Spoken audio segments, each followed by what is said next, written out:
Hello hi నమస్తే welcome back to our channel Vallampuri. ఈ రోజు అయితే మరి మంచి టిప్స్ తోటి అయితే మీ ముందుకైతే వచ్చేసానండి. డబ్బులు సేవ్ చేసుకునే టిప్స్ తోటి అయితే అందరికీ యూజ్ అవుతాయండి. ప్రతి ఒక్క ఇళ్ళకి యూజ్ అయ్యేటివే. డబ్బులు సేవ్ చేసుకోవచ్చండి ఈ టిప్స్ని ఉపయోగించి. దానికోసం అయితే ఏమీ లేదండి, మనం ఇంట్లో అయితే టాబ్లెట్స్ అయితే వాడుతూ ఉంటాము. అయిపోయిన టాబ్లెట్స్ ఉంటాయి కదండి, షీట్ ఉంటుంది కదండి, ఆ టాబ్లెట్ షీట్ ఉంటుంది కదా, ఆ టాబ్లెట్ షీట్ని అయితే అనవసరంగా పడేస్తూ ఉంటాం. అలా పడేయకుండా మన మిక్సీ అయితే బ్లేడ్ అనేది మొండిగా అవుతుందండి. అప్పుడప్పుడు మొండిగా అయినప్పుడు ఏం చేస్తాము, మనమైతే డబ్బులు ఖర్చు పెట్టేసుకొని షాప్కి వెళ్ళేసి ఆ బ్లేడ్ అంతా మార్చిపించుకుంటూ ఉంటాం. దానికైతే డబ్బులు అయితే ఖర్చు పెట్టాలి, 100-200 తీసుకుంటూ ఉంటారు. అలా కాకుండా ఈ మనము టాబ్లెట్ వాడిన షీట్ ఉంటుంది కదండి, దాన్ని చిన్న చిన్న పీసెస్ లాగా చేసేసుకొని దాన్ని ఒకసారి గ్రైండ్ చేసుకున్నామంటే ఆ బ్లేడ్ అనేది షార్ప్గా అవుతుందండి, డబ్బులు అయితే సేవ్ అవుతాయి. ఇది ఒక టిప్ అండి, మంచి టిప్, అందరికీ యూజ్ అవుతుంది. నెక్స్ట్ టిప్ అండి, మిరపకాయలు అయితే మనము ఇంట్లో తెచ్చుకుంటూ దాన్ని ఎండబెట్టుకొని తొడిమెలంతా తీసేసి ఎండబెట్టుకొని గిండికి అయితే వేయించుకుంటూ ఉంటాం కదండి. ఆ ప్రాసెస్లోనే మనము వాటిని ఆ తొడిమెలంతా తీసేసి ఎండబెట్టేసి మనం గిండికి అయితే వేయించుకుంటాము. కానీ వాటి మీద అయితే చాలా డస్ట్ ఉంటుందండి. ఆ డస్ట్ మాత్రం ఎవ్వరు క్లీన్ చేసుకోరు. ఆ డస్ట్ క్లీన్ చేసుకోకపోవడం వలన మనకి ఎన్నో ఫుడ్ ఇన్ఫెక్షన్స్ అయితే అవుతూ ఉంటాయండి దీనివల్ల. అలా కాకుండా ఈసారి అయితే ఇది ఒకటైతే చేసుకోండి. నేను చాలా మందిని చూశాను, ఎవ్వరు ఇదైతే పాటించరండి నేను చూసినంత వరకు. మనము మిరపకాయలు ఇంటికి తెచ్చుకున్నప్పుడు వాటి తొడిమలంతా తీసేసి ఎండబెట్టేసి మనమైతే గిండికైతే వేయించుకుంటాము. ఆ ప్రాసెస్లోనే ఆ మిరపకాయల మీద చాలా దుమ్ము ఉంటుందండి. ఇవి మనకి మార్కెట్లో బయట పెట్టేసి అమ్ముతూ ఉంటారు కదా, ఆ క్రమంలోనే వాటికంతా దుమ్ము పట్టేస్తుందండి. ఆ దుమ్ముతోనే మనము వాటిని గిండికి వేయించుకుంటూ ఉంటాము. అలా కాకుండా ఒక టిష్యూ పేపర్ అన్న లేదంటే కాటన్ క్లాత్ ఉంటుంది కదంటే దాంతో అయితే నీట్గా ఇలా అయితే ఒక్కొక్క మిరపకాయని నీట్గా తుడుచుకోండి. మనకు ఒక్కొక్క మిరపకాయ ఇంతసేపు టైం అవుతుందని మాత్రం అనుకోవద్దు. మనకి హెల్త్కి సంబంధించిందండి. మనకి ఇది మనము ప్రతి ఒక్క దాంట్లో యూజ్ చేసుకుంటూ ఉంటాము. అందుకోసం అని చెప్పేసి కొంచెం టైం తీసుకొని ఇలా అయితే తూడ్చుకొని ఆ తర్వాతనే గిండికి వేయించుకోండి. హెల్త్కి అయితే చాలా మంచిదండి ఇలా చేస్తే. ఇది ఒకటండి, హెల్త్కి సంబంధించిన టిప్ అండి. ఇదైతే అందరికీ యూజ్ అవుతుందని అనుకుంటున్నాను. నెక్స్ట్ టిప్,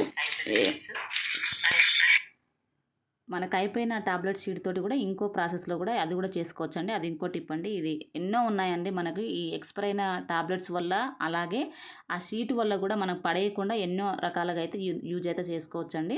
అందులో ఒకటి నేను ఆల్రెడీ ఒకటి చెప్పాను. ఇంకొకటి అండి, ఇది మన సీజర్స్ ఉంటాయి కదండి, కత్తెరలు, అవి కూడా మనకి మొండిగా అయిపోతూ ఉంటాయి. అవి ఎక్కువ రోజులు వాడినప్పుడు మనకి అవి కూడా మొండిగా అయిపోయి ఎక్కువగా అయితే మనకు కట్ అయితే కావండి. కట్ చేసుకున్నప్పుడు వాటిని కూడా షార్ప్గా చేసుకోవచ్చు అండి. ఈ మన అయిపోయిన టాబ్లెట్ షీట్స్ ఉంటాయి కదండి, వాటిని చిన్న చిన్న పీసెస్ లాగా ఇలా కట్ చేసేసుకోండి. ఒక 5 minutes వరకు అయితే ఇలా కట్ చేస్తూనే ఉండండి. షార్ప్గా అవుతాయండి సీజర్స్ మాత్రము. సీజర్ కట్ అవుతలేదు కానీ మాత్రం కొత్తది కొనుక్కోవాల్సిన అవసరం అయితే ఉండదండి. దాన్ని కూడా మనం ఎన్నో రోజులు యూజ్ చేసుకోవచ్చు. అలా కూడా చేసుకోండి. ఇది ఒక మంచి టిప్ అండి, డబ్బులు ఆదా చేసుకోవడానికి. నెక్స్ట్ టిప్ అండి, ఇది కూడా మనకి ఎక్స్పైర్ అయిన టాబ్లెట్స్ ఉంటాయి కదండి, ఇంట్లో అయితే మనకైతే యూజ్ చేస్తాము. కానీ మనకు కొంచెం తగ్గిందనగానే వాటిని అయితే అలానే వదిలేస్తూ ఉంటాము. కొన్ని టాబ్లెట్స్ తెచ్చుకొని అలానే మనకు మంచిగా ఉన్నప్పుడు అయితే వాడుకోము, ఏదైనా అనిపిస్తేనే వాడతాము.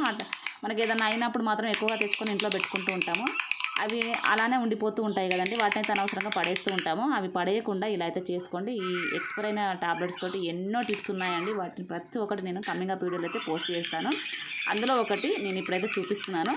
ఒక ట్యాబ్లెట్ అయితే తీసుకున్నాను, ఎక్స్పైర్ అయిన ట్యాబ్లెట్ అయితే ఒకటి తీసుకున్నానండి. దాన్ని స్మూత్గా పౌడర్ లాగా అయితే చేసుకోండి. అందులో కొంచెం వాటర్ పోసేసుకోండి. వాటర్ పోసుకున్న తర్వాత కొంచెం థిక్నెస్ అనేది కొంచెం గట్టిగా ఉండేటట్టు చూసుకోండి. మరి లూజ్ ఉండదు, మరి గట్టిగా ఉండదు, అట్లా ఆ మీడియంలో ఉండేటట్టు చూసుకొని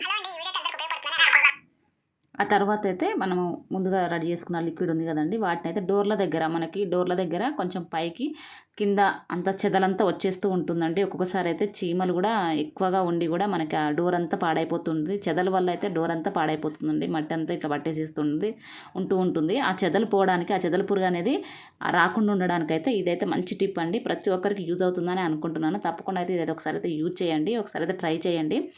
మనము చెదలైతే ఎక్కడైతే వస్తుందో, చీమలు ఎక్కువగా ఉన్నాయో అని చూసుకొని అక్కడ ఈ ముందుగా రెడీ చేసి పెట్టుకున్న లిక్విడ్ ఉంది కదండి, దాన్ని అయితే అంతటా అయితే పోసేసి అలా వదిలేసేయండి. ఒక 1 day వరకు అయితే అలానే ఉండనివ్వండి, తూడ్చేయకండి ఎమ్మటే. అది అట్లా ఉండడం వలన ఆ చెదలు అనేది మొత్తం చనిపోతుంది. మనకి ఇంట్లోకి చీమలు కూడా రావండి.